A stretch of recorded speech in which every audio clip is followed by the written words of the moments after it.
बख्तर पशुवैद्यक आणि पशुविज्ञान संस्था अकोला यांची सूरज गोडे यांनी घेतलेली मुलाखत. कार्यक्रम ऐकणाऱ्या सर्व शेतकरी बांधवांचं आणि पशुपालकांचं कार्यक्रमामध्ये स्वागत आहे. शेतकरी बंधूंनो आणि पशुपालकांनो, सर्वसाधारणतः आपल्याकडे मोठ्या प्रमाणावरती गायी आणि म्हशीच्या दुधाचं सेवन केलं जातं. दुधाला पूर्ण अन्न असं म्हटलं जातं. दुधाला मानवी आहारामध्ये महत्वाचं स्थान आहे. त्याकरिता प्रत्येक व्यक्तीचं आरोग्य व्यवस्थित राहण्याकरिता त्याला स्वच्छ दूध मिळणं तितकंच गरजेचं आहे. त्याच अनुषंगाने आजच्या कार्यक्रमाचा विषय सुद्धा निवडला आहे, स्वच्छ दूध निर्मिती, आर्थिक उन्नतीचा राजमार्ग. आणि याविषयी सविस्तररित्या माहिती जाणून घेण्याकरिता आम्ही आकाशवाणीच्या स्टुडिओमध्ये आमंत्रित केलेले तज्ज्ञ आहेत डॉक्टर प्रशांत कुमार कपले, जीव रसायनशास्त्र विभाग प्रमुख, स्नातकोत्तर, पशुवैद्यक आणि पशुविज्ञान संस्था अकोला. डॉक्टर कपले साहेब, आपलं आकाशवाणीच्या स्टुडिओमध्ये खूप खूप स्वागत आहे. नमस्कार. नमस्कार, धन्यवाद. की दुधाला पूर्ण अन्न असं म्हटलं जातं आणि स्वच्छ दूध मिळणं प्रत्येक व्यक्तीला हे तितकंच महत्वाचं असतं. अगदी खरं. तर स्वच्छ दूध निर्मितीकडे विशेषतः लक्ष दिल्या जात नाही. त्याचकरिता आज आपण स्वच्छ दूध निर्मिती जर केली तर त्यातनं आपल्यासाठी एक आर्थिक उन्नतीचा राजमार्ग उघडतो. असं तर मुळात स्वच्छ दूध म्हणजे नेमकं काय, क्लीन मिल्क म्हणजे नेमकं काय? स्वच्छ दुधाची व्याख्या वेगवेगळ्या तज्ज्ञांनी वेगवेगळी केलेली आहे, पण आपल्या पशुपालकांना सांगण्यासाठी मी असं म्हणेल की स्वच्छ दूध म्हणजे सुदृढ व निरोगी जनावरांपासून काढण्यात आलेले असे दूध की जे स्वच्छ वातावरणात काढले जाते आणि ज्यामध्ये अगदी कमीत कमी सूक्ष्मजीवांची संख्या असते आणि ते दूध रासायनिक पदार्थांपासून मुक्त असते.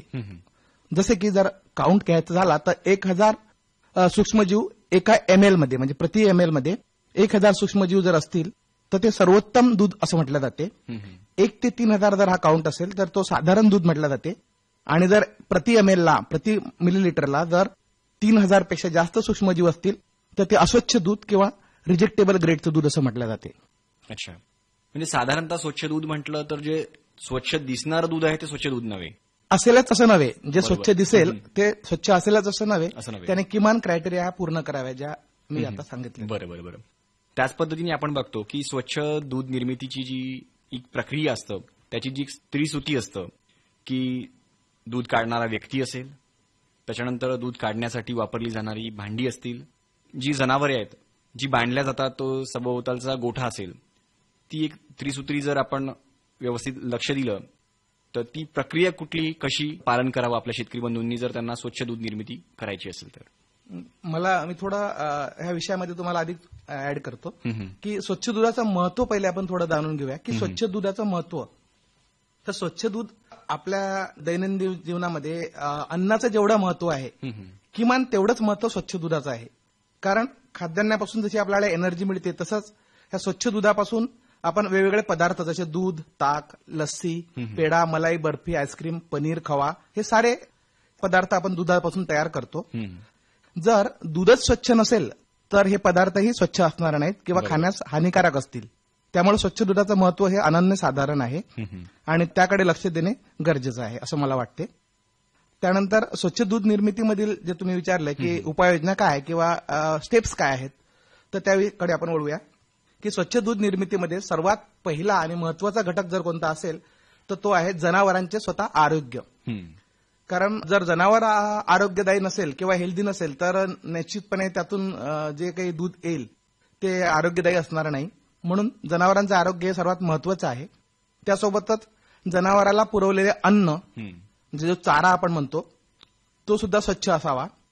जनावराला देण्यात येणारे पाणी हे सुद्धा अतिशय महत्वाची भूमिका बजावतात, कारण पाणी हे जीवन असं म्हटलं जाते. सोबतच गोठ्याची स्वच्छता ही अतिशय महत्वाची आहे. आणि यासोबतच दूध दोहणारा, ज्याला आपण दोहन म्हणतो किंवा गवळी म्हणून, तर तो दूध दोहणारा मिल्कमॅन जो असेल तो मात्र व्यक्तिगत स्वच्छ असला पाहिजे. जसे की त्याने कपडे स्वच्छ घालावे, त्यानंतर त्याची नखे कापलेली असावे, तंबाखू किंवा अल्कोहोलिक पदार्थांचं किमान दूध दोहन करताना सेवन करू नये. बरोबर. कारण जर तंबाखूचं सेवन केलं आणि अल्कोहोलिक पदार्थाचं सेवन केलं तर त्याचा टिंज जो असतो, वास असतो, तो दुधाला सुद्धा जाईल. त्याने मार्केट प्राइस डाऊन होईल. त्यामुळं दूध दोहणाऱ्याने कोणताही वैयक्तिक इगो न करता स्वतः जर ही गोष्ट अवलंबली तर निश्चितपणे स्वच्छ दूध निर्मितीच हातभार लागेल. बरोबर. म्हणजे स्वच्छ दूध निर्मिती करायची असेल तर जी त्रिसूती आहे, दूध दोहणारा व्यक्ती स्वच्छ वातावरण, आरोग्य जनावराचं, बरोबर, जनावराचं आरोग्य आहे आणि सभोवतालचा जो एक गोठा आपला परिसर आहे ते स्वच्छ ठेवायला हवं. अगदी बरोबर. त्याच पद्धतीने आपण डॉक्टर साहेब बघतोय की भारत हा आपला दुग्ध उत्पादनामध्ये जगात आघाडीवरती आहे. पण साधारणतः आपण असं बघितलं की प्रति जनावर जे उत्पन्न मिळतं आपल्याकडं ते अत्यंत तोकडं आहे. तेही आपल्याला वाढवायचं आहे, कारण स्वच्छ दूध निर्मितीसोबत आपल्याला आर्थिक उन्नतीचा राजमार्गाकडे सुद्धा जायचं आहे. तर ते कसं? यासाठी सर्वात महत्वाची गोष्ट जर बघता येईल तर आपल्याकडची जी जनावर आहेत, जी देशी जनावर आपण म्हणतो, ती देशी जनावर मुळातच उत्पादनासाठी म्हणजे दुग्धोत्पादनासाठी जेनेटिकली ब्रीडिंग असणारे कमी प्रतीचे जनावर आहेत देशाच्या तुलनेने. जसं की आता आंतरराष्ट्रीय ब्रीड किंवा विदेशी जनावर आपण म्हटलं तर होल्स्टेन फ्रिजियन, जर्सी हे जे जनावर आहेत हे विदेशी जातीचे जनावर आहेत आणि हे विदेशी जातीचे जनावर मुळातच दूध उत्पादन जास्त प्रमाणात देतात. म्हणजे इथे आपण मुळातच कमी पडतो. बरोबर. आपला नंबर जो प्रथम आहे जगामध्ये दूध उत्पादनाचा हा संख्या जनावरांची जास्त असल्यामुळे आहे. म्हणजे बेसिक ते आहे. आणि दुसरी बाब जे आहे ते आहे मग जसं आता स्वच्छता आहे, मॅनेजमेंट आहे, खाद्यान्न आहे, हे सर्व गोष्टी जर एकत्र आपण केलं तर आपणही बऱ्यापैकी दुधामध्ये स्वच्छता पाळून आणि फार्म मॅनेजमेंट करून आपण ते दूध वाढवू शकतो. बरोबर. तंत्रज्ञानाचं हे युग आहे. दुग्ध व्यवसायात सुद्धा आधुनिकता आणण्याची गरज आहे असं म्हटलं जातं. अगदी बरोबर. तर ती आधुनिकता पशुपालकांनी कशा पद्धतीने आत्मसात करावी? हा अतिशय महत्वाचा प्रश्न तुम्ही विचारला आणि त्याकडे लक्ष देणे फार गरजेचं आहे. विद्यापीठांमध्ये किंवा जिथे जिथे संशोधन सुरू आहे त्या संशोधनाकडे शेतकऱ्यांनी थोडं स्वतःहून जर लक्ष घातलं किंवा आजूबाजूच्या परिस्थिती आपल्या क्षेत्रामध्ये काय आहे याचा जर विचार केला तर निश्चितपणे फायदा होईल. जसं की असे अनेक डेअरी फार्म्स आहेत की जिथे मिल्किंग मशीन्स वापरल्या जातात, ऑटोमॅटिक मशीन्स वापरल्या जातात आणि इव्हन म्हणजे जनावरांचं दूध काढण्यापूर्वी जनावरांचं टेम्परेचर पल्सेस रेकॉर्ड केले जातात. जसं ह्युमन डॉक्टर्समध्ये आपण गेल्या गेल्या आपलं तापमान घेतलं जाते, श्वासोच्छवास घेतला जातो, पल्स रेट घेतल्या जातात, त्याचप्रमाणे ऑटोमेशनच्या द्वारे जनावरांचा आरोग्य तपासले जाते. जर जनावर आरोग्यदायी नसेल तर ते जनावर ऑटोमॅटिक त्या दिवशी तिथून तो बाहेर काढण्यात येतो, त्या दिवशी त्या जनावरात दूध काढण्यात येत नाही. तर हे हायटेक टेक्नॉलॉजी ऑलरेडी अस्तित्वात आहे आणि विशेषतः पुणे, मुंबई किंवा पश्चिम महाराष्ट्रामध्ये याचा सर्रास उपयोग केला जातो. आपला भाग त्यामध्ये थोडा मागे पडतोय. होय, मला आवर्जून सांगा वाटेल की आपला हा भाग हा आपल्या मानसिकतेमुळे मागे पडतो. बाकी आपण कष्ट करण्यामध्ये कुठेही कमी नाही, परंतु आपण जर अभ्यास आणि त्या क्षेत्राला भेटी जर दिल्या त्यावर आपण मात करू शकतो आणि आपण त्यांच्या बरोबरीला जाऊ शकतो. कुठेतरी रिस्क घेण्यामध्ये आपला पशुपालक थोडा दजावतो का असंही वाटतं का आपल्याला? हा, थोडा हा मानसिकतेचा सायकोलॉजिकल थोडा प्रश्न आहे, पण ते शक्य आहे. म्हणजे यावर उपाययोजना करणे शक्य आहे. बरोबर आहे. म्हणजे पश्चिम महाराष्ट्राने जे दुग्ध उत्पादनामध्ये उंची गाठली आहे ती आपण पण गाठू शकतो. निश्चितपणे गाठू शकतो, कारण की आपल्याकडे ॲश्युअर्ड रेनफॉल आहे, म्हणजे ज्याला निश्चित पावसाचा प्रदेश आपला आहे. आपली जमीन काळी माती आहे, सुपीक आहे, चारा भरपूर उत्पादन होतं आणि नद्या पण दुथडी वाहतात भरून. त्यामुळे आपण कुठेही निसर्ग साधनांच्या बाबतीत कमी नाही, हे मी तुम्हाला अभ्यासांती सांगू शकतो. बरोबर. तर डॉक्टर कपले साहेब, दुधाची गुणवत्ता ही दुग्ध व्यवसायामध्ये सर्वात महत्वाची एक पायरी आहे. बरोबर. तर दुधाची जी गुणवत्ता आहे ती कशा पद्धतीने वाढवता येईल स्वच्छतेसोबतच? दुधाची गुणवत्ता वाढवण्यासाठी जसं मी मग बोललो की आपल्याला वेगवेगळ्या प्रकारे जसं दूध काढल्यानंतर आपण गाळून घ्यावं. सर्वात म्हणजे एक साधं टेक्निक सांगत आहे. दूध काढल्यानंतर जर ते गाळलं आणि कमी तापमानाला म्हणजे जसं 10 डिग्रीपर्यंत वगैरे ठेवलं तर ऑटोमॅटिकच ते जास्त काळपर्यंत टिकणार आणि आपलं दूध काढल्यापासून तर कन्झ्युमरपर्यंत म्हणजे ग्राहकापर्यंत पोहोचेपर्यंत जेवढा कमी कालावधी असेल तेवढी ऑटोमॅटिक त्याची गुणवत्ता वाढेल. आणि अनेक असेही प्रकार आहेत की पाश्चरायझेशन करता येते, म्हणजे वेगवेगळ्या ऑर्गनाइज्ड डेअरी सेक्टर्स आहेत तिथे पाश्चरायझेशन करून सुद्धा दुधाची गुणवत्ता वाढवता येते. आणखीन एक सर्वात महत्वाचा प्रश्न आहे की या व्यवसायामध्ये पण भरपूरशा संधी आहेत. तर मग या संधीचं यशामध्ये जर आपल्याला रूपांतर करायचं असेल तर नेमके जे नवखे पशुपालक आहेत त्यांनी काय करायला हवं आणि ते करत असताना स्वच्छ दूध निर्मितीकडे त्यांनी कशा विशेष प्रकारे लक्ष द्यायला हवं? हा तर सर्वात महत्वाचा प्रश्न आहे की स्वच्छ दूध जर निर्माण झालं तर त्याला ऑटोमॅटिक मार्केट प्राप्त होईल. जसं की मी तुम्हाला नाव न घेता काही उदाहरण सांगतो. पुणे मुंबईकडे एक ऑर्गॅनिक फार्मिंग कन्सेप्ट अलीकडे उदयास आलेला आहे. त्या अंतर्गत ऑर्गॅनिक दूध म्हणून दुधाची विक्री केली जाते. तर त्या दुधाला किमान 100 रुपये पर लिटर, तर ते दूध 400 रुपये पर लिटर पर्यंत जाते. तर हा हायटेक टेक्नॉलॉजीचा आणि थोडासा लोकांच्या मानसिकतेचा अभ्यास करून त्या लोकांनी ते विकसित केलेलं आहे.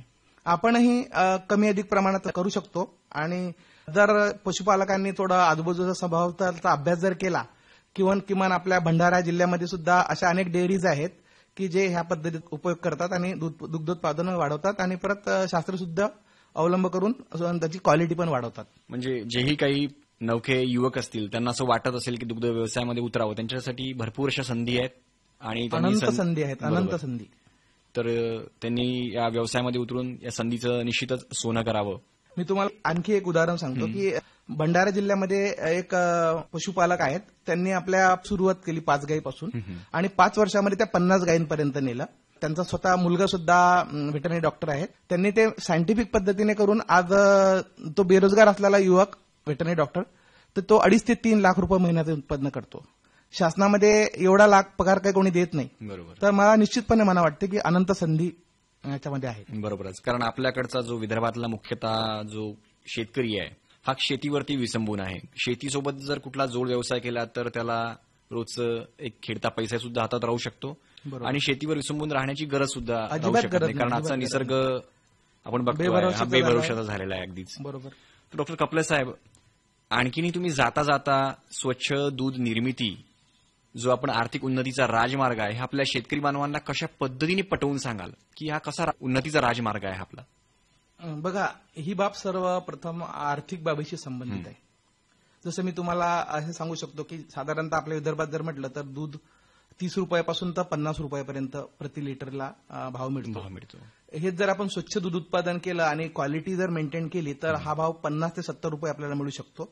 आणि मग मी तुम्हाला सांगितलं की हायटेक दुधासारखं जसं ऑर्गॅनिक कन्सेप्ट अवलंबला आणि त्या पद्धतीनं जर आपण केलं तर 100 रुपये प्रति लिटर सुद्धा भाव मिळतो.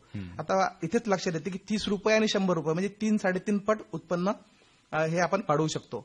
आणि आपण हे काही अभ्यासांची बाब नाही, केवळ ही प्रात्यक्षिक आहे. म्हणजे काही डेअरीज अशा आहेत की पुणे मुंबईकडे की ज्यांनी हा व्यवसाय प्रोफेशनल स्वरूपामध्ये सुरू करून त्या आर्थिक उन्नतीचा राजमार्ग निवडलेला आहे. स्वतःचे मूळचे व्यवसाय बंद करून अनेक ऑर्गनाइज संस्था याच्यामध्ये त्यांनी प्रवेश केलेला आहे आणि दर महिन्याला एक 4-5 लाखाचा साधारणतः प्रति व्यक्ती उत्पन्न ते कमवत आहेत. अच्छा, आपण साधारणतः असे बघू शकतो की आपल्याकडचा शेतकरी बांधव जो आहे, जो पशुपालक आहे, जिथं म्हणजे पश्चिम महाराष्ट्रामध्ये मोठ्या प्रमाणावरती ह्या दूध डेअरीज आहेत, तर तिथे जर जाऊन भेटी दिल्या, कशा प्रकारे ते स्वच्छ दूध निर्मिती केल्या जातं, त्यांनी कशा प्रकारे उन्नती केली आहे, तर तशा भेटी देऊन सुद्धा त्यांना एक एक्झॅक्टली हा पॉइंट सर्व पशुपालक बांधवांनी लक्षात घ्यावा. यासाठी आमचे महाराष्ट्र पशु व मत्स्य विज्ञान विद्यापीठ, ज्याचं मुख्यालय नागपूर येथे आहे, त्यांच्या विस्तार विभागामार्फत सुद्धा अशा उपाययोजना आम्ही करतो आहे. त्यासोबतच शासनाचा विस्तार विभाग आहे. आपण त्याला भेटी जर देऊन या गोष्टी आपण आत्मसात केल्या तर त्याचा फायदा होईल. किंबहुना बचत गटाच्या माध्यमातून शेतकऱ्यांनी प्रत्यक्ष संपर्क जर ह्या ऑर्गनाइज्ड डेअरीजला, सहकार क्षेत्रातल्या किंवा शासकीय क्षेत्रातल्या डेअरीजला जर दिला तर त्याचा चांगला अभ्यास करता येईल आणि आपले आर्थिक उन्नतीकडे आपल्याला वळता येईल. अच्छा, तुम्ही जाता तुम्हाला आणखीन काय वाटतं की पशुपालकांना तुम्ही काय संदेश द्याल, काय आव्हान कराल? होय, माझा मनापासून मला वाटते की जसं आपल्या संस्कृतीमध्ये म्हटलं जाते की आरोग्यम धनसंपदा, हेल्थ इज वेल्थ, ही गोष्ट कानमंत्र लक्षात घेऊन स्वतःची व जनावरांची सुद्धा पशुपालकांनी काळजी घ्यावी. कारण स्वतः जोपर्यंत आपण आरोग्यदायी किंवा निरोगी असत नाही तोपर्यंत जनावरांना आपण निरोगी ठेवू शकत नाही. सोबतच आजूबाजूच्या परिस्थितीचा नीट अभ्यास करणे गरजेचं आहे. जसं मी मगाशी बोललो की कृषी व पशुवैद्यकीय विद्यापीठातील विस्तार यंत्रणाचा शेतकरी बांधवांनी पुरेपूर लाभ घ्यावा आणि केवळ शासकीय अनुदानांवर अवलंबून न राहता आपल्या आजूबाजूने काय सुरू आहे याचा जर अभ्यास केला तर फार चांगलं होईल. विद्यापीठ यंत्रणा आहे, आमचे Maharashtra animal and fishery sciences युनिव्हर्सिटीतर्फे एक्सटेन्शन विभाग आहे, त्याचा फायदा शेतकरी बांधवांना निश्चितपणे घेता येईल. यासोबतच मी आता निदर्शन आणून देऊ इच्छितो की आमच्या PGIVS अकोला म्हणजे व्हेटरनरीला एक एक्सटेन्शन सेल आहे. त्याच्यामध्ये उद्योजकासाठी मानसिकता विकसित करण्यासाठी खास प्रशिक्षण वर्ग घेतल्या जातात दर ठराविक अंतराने.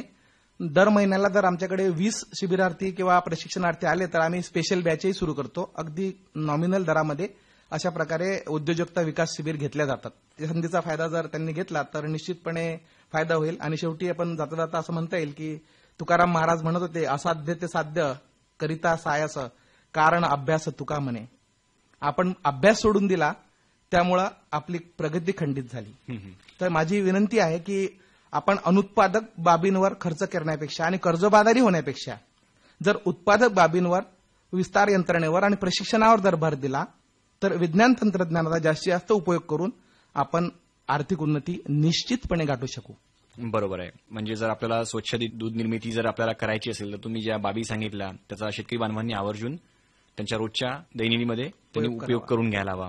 ती स्वच्छतेसोबत आपल्याला जी स्वच्छ दूध निर्मिती करायची आहे ती सुद्धा येईल. आणि स्वच्छ दूध जर निर्मिती आपण केली तर आपल्याला आपोआपच एक आपल्याला आर्थिक उन्नतीचा मार्ग मिळेल. कारण आपण जे स्वच्छ दूध बाजारामध्ये नेऊ त्याला दर सुद्धा त्याच पद्धतीने मिळेल. तर डॉक्टर कपले साहेब, आपण वेळात वेळ काढून आलात आणि स्वच्छ दूध निर्मिती आर्थिक उन्नतीचा राजमार्ग याविषयी जी एक सविस्तररित्या जी एक दीर्घ मुलाखत दिली त्याकरता मी सर्व शेतकरी बांधवांच्या वतीने, पशुपालकांच्या वतीने आणि अकोला आकाशवाणीच्या वतीने आपले खूप खूप आभार मानतो. धन्यवाद. धन्यवाद. नमस्कार. आताच आपण स्वच्छ दूध निर्मिती याविषयी डॉक्टर प्रशांत कुमार कपले, जीव रसायनशास्त्र विभाग प्रमुख, स्नातकोत्तर